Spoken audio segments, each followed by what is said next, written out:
Mercedes on nüüd täitnud oma elektriautode tootevalikus järgmise tühimiku. Nimelt saab nüüd ka täiselektrilist E-klassi linnadžiipi soetada.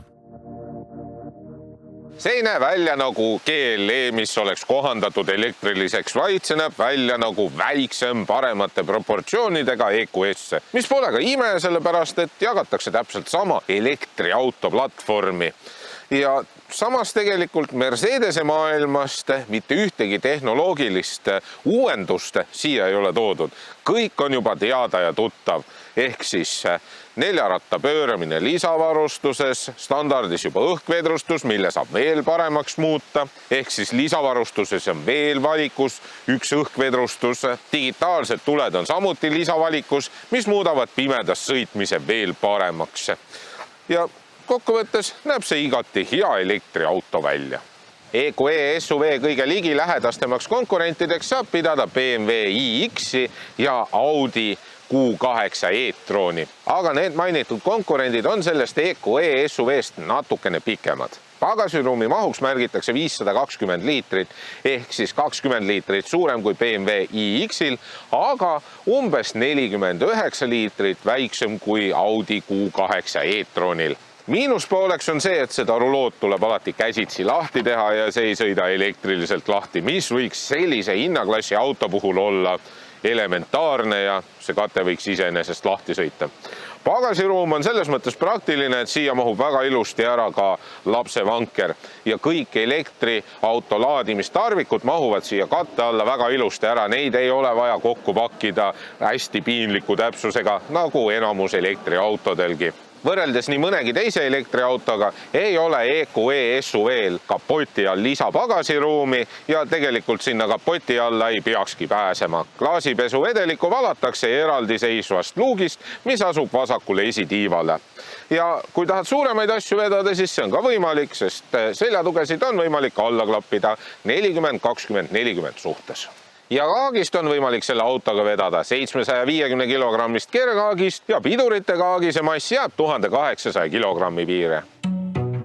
EQE SUV valikus on 3 mootorivõimsust, millest 2 esimest on tavamudelit ja viimane AMG. Proovisõiduks on EQE SUV 500 formatik, mis omab 2 elektrimootorit, nelikvedu ja koguvõimsuseks märgitakse 300 kilovatti ja 858 newtonmeetrit. Kasutatavaks akupaki mahuks on 90,6 kilovatt-tundi.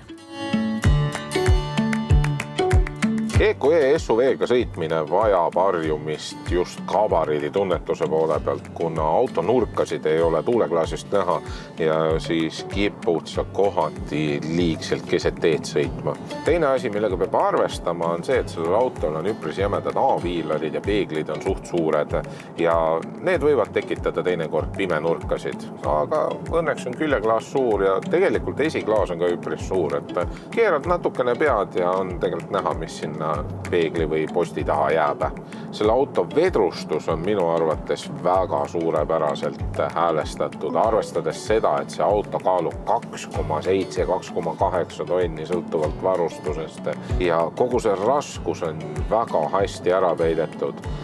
Mõnusalt pehme, vajadusel suju, vajadusel jäik, kurvilisel teel kere kaldumised on pea olematud, aga sa kurvilisel teel tunned väga hästi, kuidas auto elektroonika ja vedrustus võitleb selle auto massiga. Aga samas see auto on väga kindlalt tee küljes kinni ja mitte kuskile ta ei lähe paigast ära. Tänu just nendele elektroonilistele abilistele püsib see auto tee küljes hästi kindlalt. Roolitunnetus on väga hea, saad aru, mida esimesed rattad teevad. Ja selle auto kiirendus 0-100 4,9 sekundit, mis on kohati jälle nagu selline milleks, aga samas on jälle väga hea tunda, kuidas selline suur, raske auto nii sujuvalt ja võimsalt kiirendab. EQE tagumisel istmel on ruumi väga mõnusalt ja erinevalt enamustest elektriautodest ei pea siin kükakil istuma. Ei ole sellist tunnet, et see põrand on liiga kõrgele tõstetud ja iste liiga madalal. Kui ma tavaliselt elektriautodes istun, siis mul on jalad umbes niimoodi. Aga siin istun nagu täiesti tavalises autos. Istme põhi just ei ole kõige pikem, aga samas on see selline pehme ja kaussias, kuhu sa vajud ise sisse.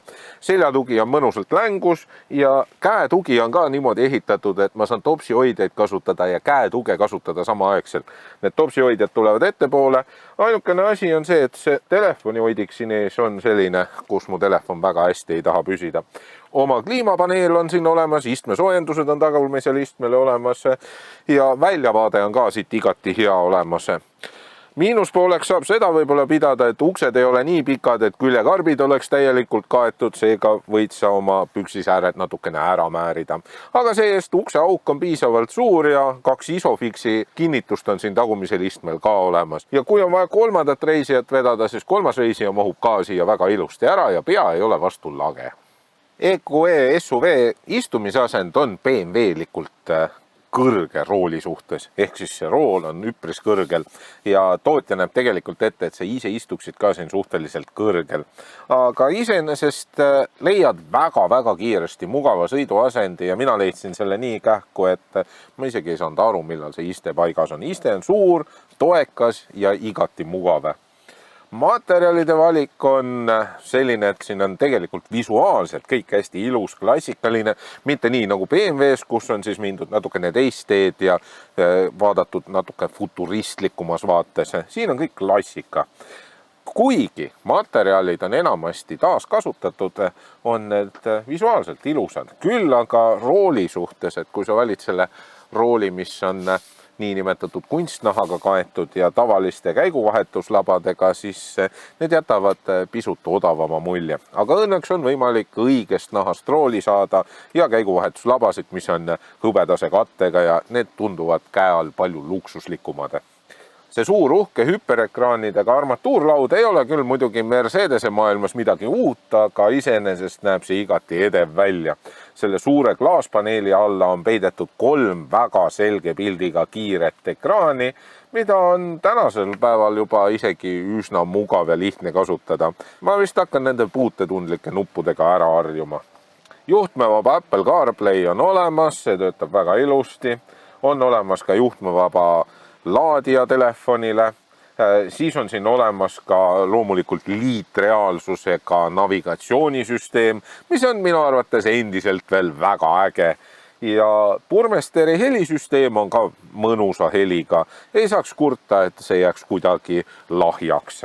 Ja oma personaalsed profiilid saad sa siin paika panna niimoodi, et kas siis on näotuvastusega, häälkäsklusega või siis sõrmejälje lugejaga.